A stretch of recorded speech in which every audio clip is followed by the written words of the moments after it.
The crayon drawing slips from your daughter's hands and lands face down on the cold floor. You pick it up. Three figures.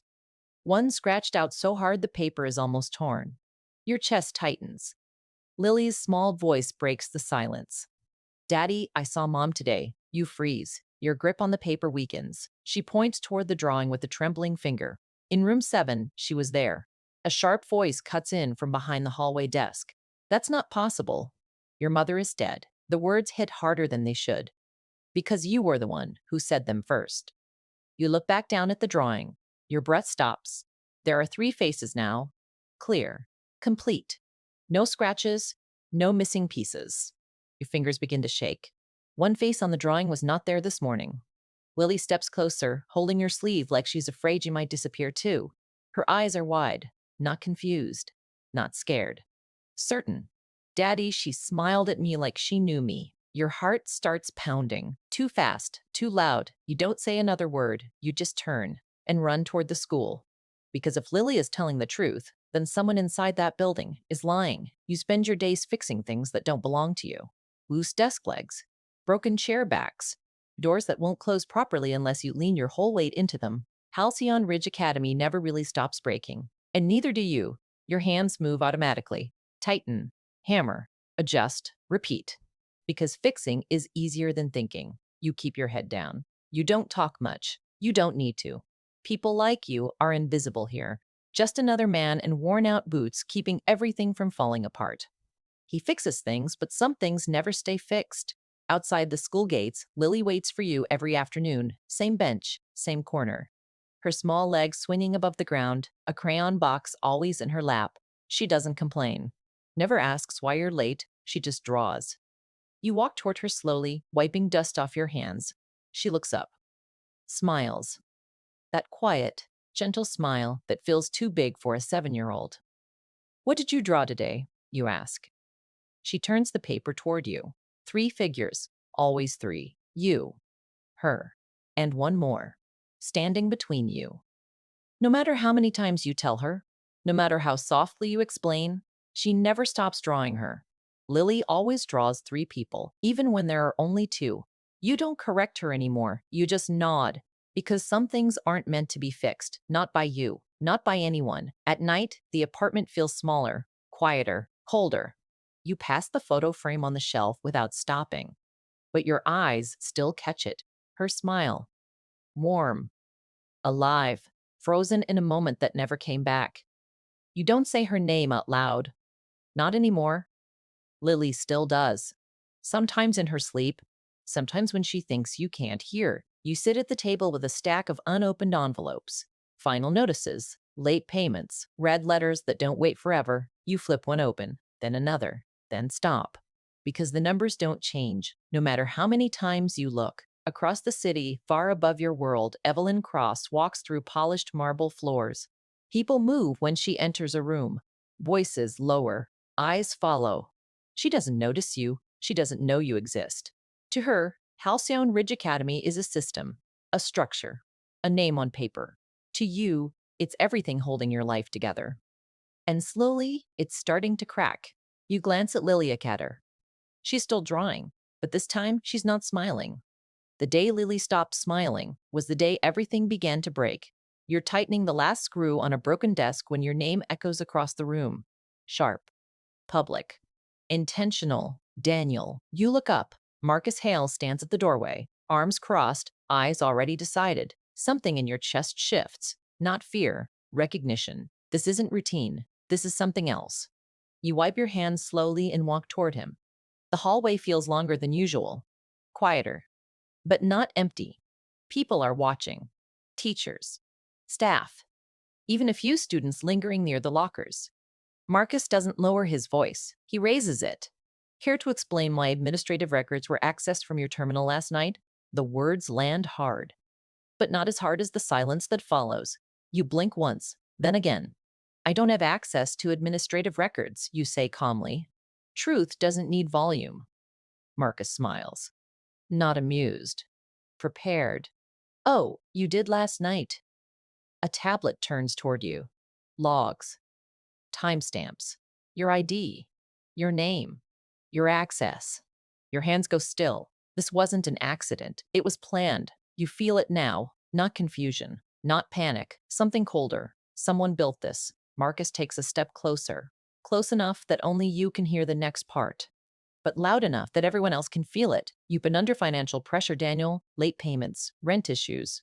He tilts his head slightly, like he already knows how this ends. Desperate people make mistakes. A few whispers ripple through the hallway. You don't turn. You don't react. Because reacting is what he wants. Instead, you stand there, still, grounded. You're wrong, you say quietly. Marcus exhales through his nose, almost disappointed. Then louder, for tampering with school records and violating administrative access protocols. He pauses, just enough to let everyone lean in. You're terminated. Effective immediately. The word hangs. Heavy. Final. No meeting. No discussion, no chance. Just done. A security guard steps forward slightly. Not touching you. Just close enough to remind you what comes next.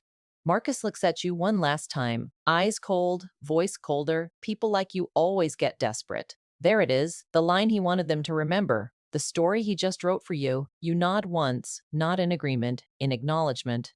You don't argue. You don't beg. You don't raise your voice. Because none of that changes truth. And truth clearly doesn't matter here. You walk past him, slow, controlled, every step steady, eyes forward, back straight. You hear it behind you. The whispers, the judgment, the quiet conclusions being drawn without you. At the exit, Marcus speaks again, louder, for everyone. You're lucky we're not calling the police. That one lands differently, not because it scares you, but because it confirms everything. This was never about a mistake. This was about destruction, complete, public, permanent. You step outside, the door closes behind you. And just like that, everything you built is gone. You stand there for a moment, breathing, thinking, not about your job, not about Marcus, not about what people think. Only one thing, Lily. Daniel lost his job, but that wasn't what scared him. By the next morning, everyone knows. Not the truth, the version that spreads faster, the one that sticks. You feel it before you hear it. The looks, the pauses, the conversations that stop when you walk past. You check your phone, missed calls, unknown numbers, then messages, short, cold. We've decided to move forward with other candidates. Your background raises concerns. Not a good fit at this time. You don't remember applying to this many places, but somehow they all know. Your name is already marked. Untrustworthy, unreliable, finished. You sit in a small office across from another hiring manager. He doesn't even look at you properly, just flips through your file like it's already decided. You were terminated from Halcyon Ridge Academy? You nod. He closes the file. That's it. Interview over. No questions. No chance, just silence. You walk out before he can say it out loud, because you already heard it in his eyes. Outside, the world keeps moving. Cars pass, people laugh, nothing changes, except everything inside you. For the first time, he thought about giving up. You find Lily sitting on the same bench, same place, same crayons. But today, she doesn't run to you. She just looks, studying your face like she's trying to understand something she shouldn't have to. Daddy, why are you home early? You force a small smile. Just finished work sooner today. She doesn't answer. She looks down at her drawing instead. You sit beside her, careful, quiet, like any sudden movement might break something invisible between you. What did you draw today? You ask softly. She turns the page toward you. 3 figures, again. But this time, one of them doesn't have a face, just blank space where it should be. Your chest tightens. You don't ask why. Because you're not sure you want to hear the answer, she keeps looking at the paper. Not at you. Her voice is smaller now. Careful. Like she's afraid of being wrong. Daddy, why does Mom look closer now? The question hits deeper than anything Marcus said. Because Marcus was trying to hurt you. Lily is just trying to understand. You open your mouth, then close it again. Because there's no answer you can give that makes sense. Not to her. Not to you. That night, the apartment feels heavier. The air doesn't move. The silence presses in. You sit at the table again. Same stack of envelopes. But this time, you open them all. One by one, numbers, deadlines, final warnings. Each one louder than the last. You stare at them until the numbers blur, until they stop meaning anything. Your hands rest on the table, still, empty, like there's nothing left to hold. From the other room, you hear the soft sound of crayons moving across paper. Lily is still drawing, still trying to make sense of a world that doesn't make sense anymore. You close your eyes just for a second, but even in the dark, nothing feels quieter, nothing feels easier. Then Lily's voice comes from the doorway, soft, but clear, and somehow worse than everything before. Then Lily said something that made everything worse. Before we continue, if you've ever felt like the world judged you without knowing your truth, make sure you subscribe and stay with this story. Because what happens next changes everything. You return to the school the next day, not as an employee, not as someone who belongs, just as a father, waiting outside the gates, watching. Because Lily insisted she'll be there again, she said, you didn't argue, you couldn't. Now you stand across the street, hands in your pockets, trying not to look like a man with nothing left. Students pass by, teachers walk in. No one acknowledges you until a small moment breaks through the noise. A young boy trips near the entrance. His bag spills open. Books scatter across the pavement. People walk around him, ignore him like he's not worth the time. You move without thinking. Kneel down. Pick up each book carefully. Brush off the dust. Hand them back one by one. You're okay, you say quietly. The boy nods. Embarrassed, you fix the strap on his bag. Tighten it so it won't slip again. Simple, small, done. You stand up and walk away. Like it didn't matter, but someone was watching. From the top of the steps, Evelyn Cross, still, silent, observing. She doesn't move, doesn't interrupt, just watches you walk back to where Lily is waiting. Something about you doesn't fit the story she was told. You didn't act like a guilty man. Inside the building, files sit neatly arranged on her desk. Reports, statements, evidence, all pointing in one direction. You. But one detail catches her eye again. The timestamp. Late night access. Your ID used after hours. Except there's a gap. A few minutes that don't align. A log that appears too clean, too perfect, like it was meant to be believed. One detail in the report didn't match the timeline. She leans back slightly, not convinced. Not yet, but no longer certain. Outside, Lily sits on the bench. Same spot, same crayons. She looks up when you return. This time, she doesn't ask questions. She just hands you the drawing. 3 figures, again. But now, all 3 have faces, clear, smiling. You stare at it longer than you should, because something about it feels different. Closer, realer. You kneel beside her. Did you see her again? You ask softly. Lily nods. Without hesitation, she was inside. You don't look toward the school. Not yet. Because you're not ready for what that might mean. Behind you, Evelyn steps forward slightly. Close enough to see, not close enough to speak. You don't notice her. You don't perform. You don't defend yourself. You just sit there with your daughter like nothing else matters. And maybe that's what makes her hesitate. Because guilt usually looks different. Evelyn Cross had seen many liars. But Daniel didn't feel like one. You don't expect her to approach you. People like her don't walk down to your level. They observe, they decide, they leave. But this time, she stops in front of you, close enough that you finally notice Evelyn Cross. You recognize her immediately. Everyone does. You stand up slowly, not out of fear, out of respect. She steadies your face for a moment, not judging, measuring. Then she speaks. Walk with me. Not a request, but not a command either. Something in between. You hesitate, just for a second, then you follow. Inside the building, everything feels different now. Not yours anymore, just walls you used to belong to. She leads you into a quiet office, closes the door behind you, places a folder on the table, opens it. CCTV logs, timestamps, security access records, your name, your ID, the same story. But this time, she points at something, a small detail, easy to miss, a gap, a shift in time that doesn't match the rest. The system log proved someone else was there.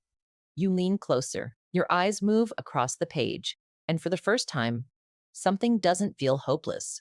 Before you can say anything, the door opens slightly. Mr. Alvarez steps in, quiet as always. He doesn't look at Evelyn. He looks at you, then down at the table. I saw someone that night, he says softly. Your breath catches, not him. He doesn't need to say your name. It's already understood. Evelyn nods once, like she expected this.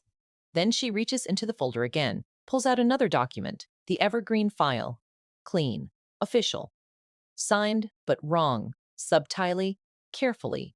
Altered in places most people wouldn't notice. Dates adjusted. Entries shifted.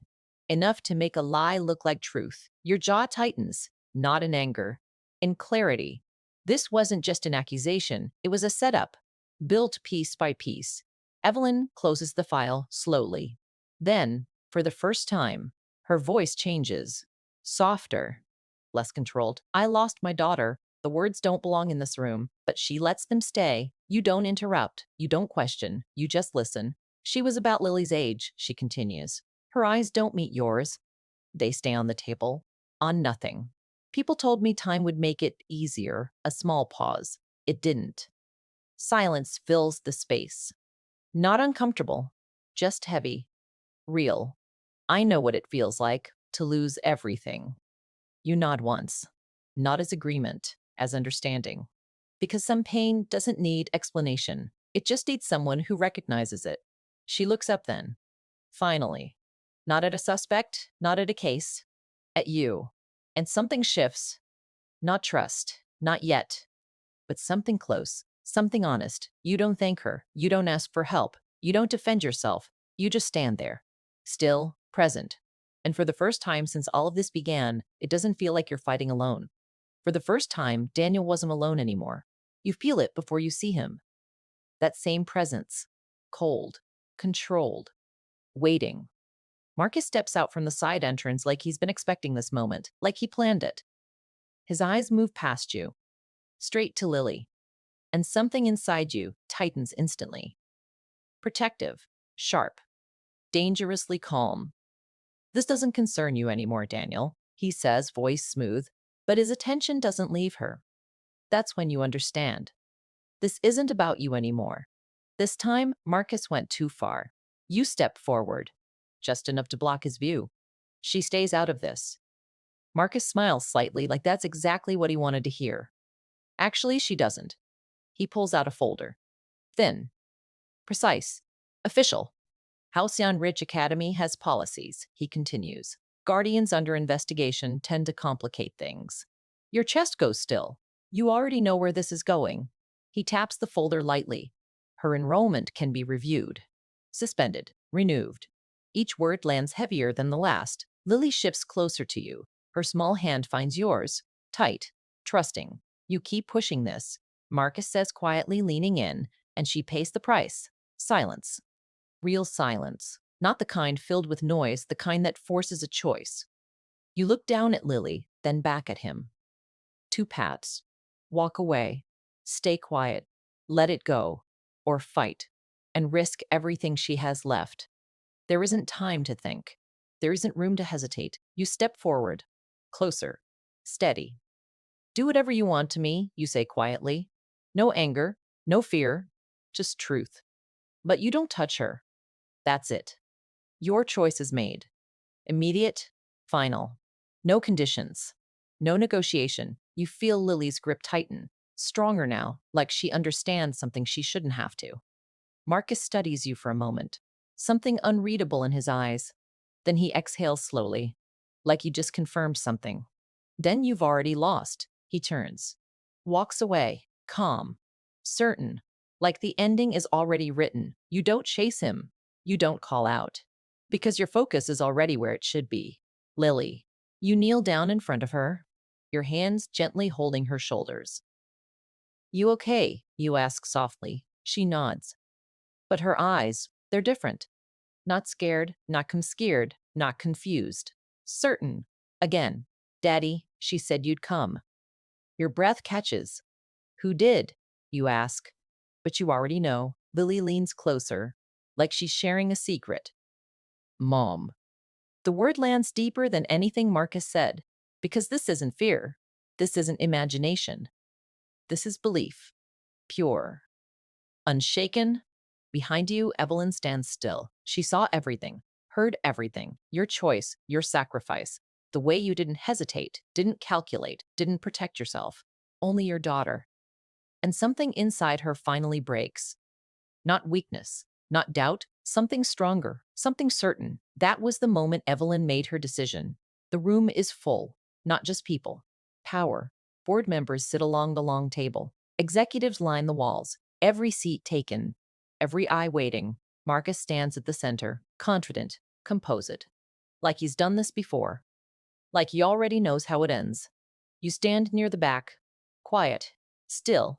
You don't belong here. Not anymore. But today, you're not leaving.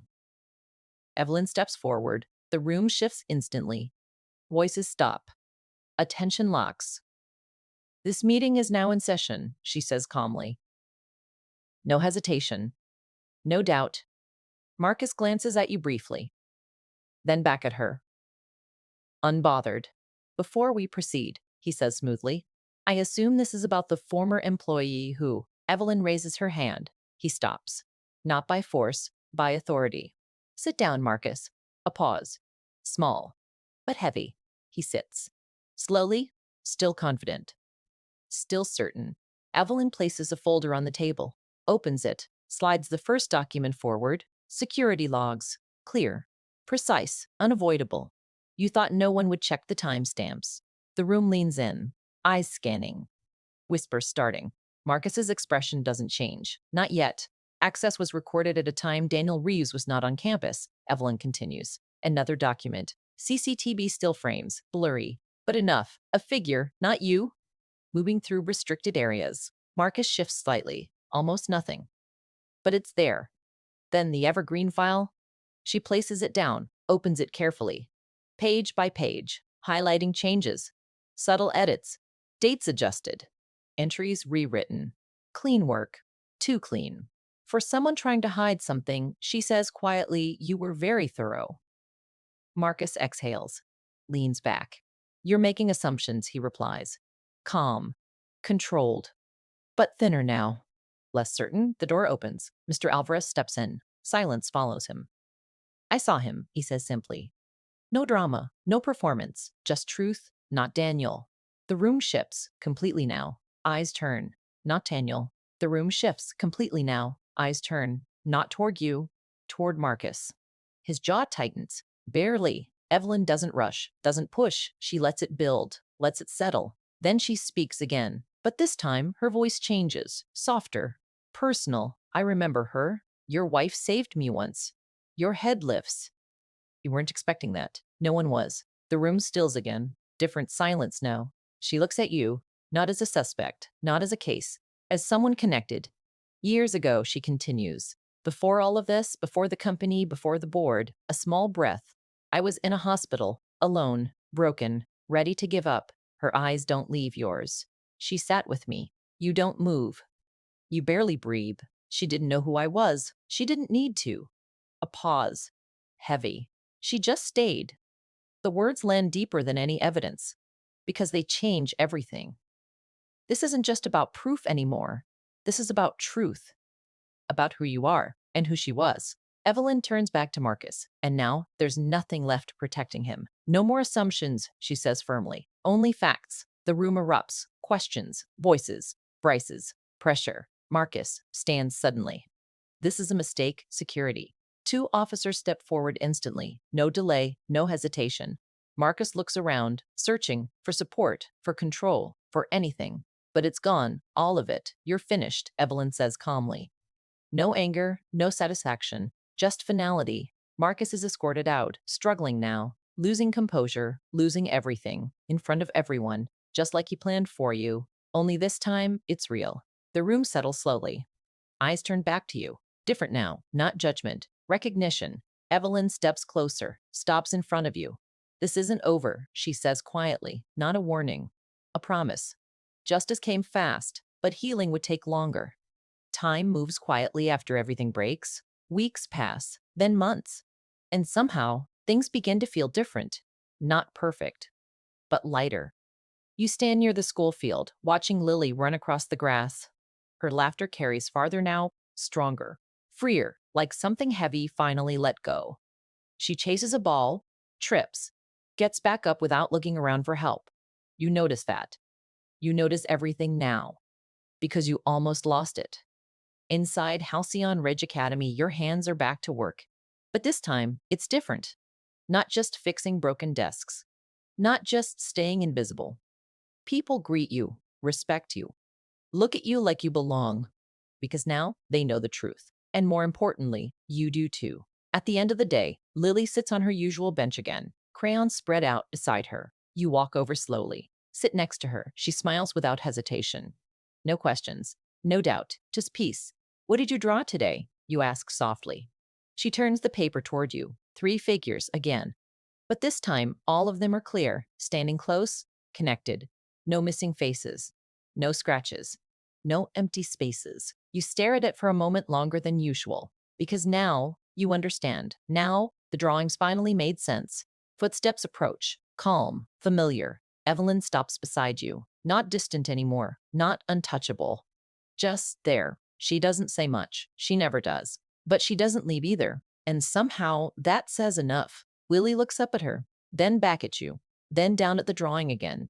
Daddy. Her voice is soft, careful, but not confused anymore. Is Mom still here? The question doesn't hurt the same way now. It doesn't break something inside you. It fills it. You look at the drawing again, then at Lily, then somewhere beyond both of you.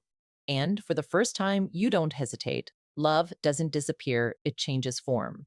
You place your hand gently over hers. She is, you say quietly. Just not the way we used to see her. Lily nods. Like that answer is enough. Like it always was. The wind moves softly through the trees. Nothing dramatic, nothing loud, just peace, real peace. And for the first time, you feel it too. And this time, Daniel finally knew what to say. If this story touched your heart, please hit that subscribe button and join the Just Dad Things family. Share this with someone who needs to hear it today and drop a comment telling us which moment hit you the hardest. We read every single one. Until next time, remember, you never know how one moment of kindness can change everything.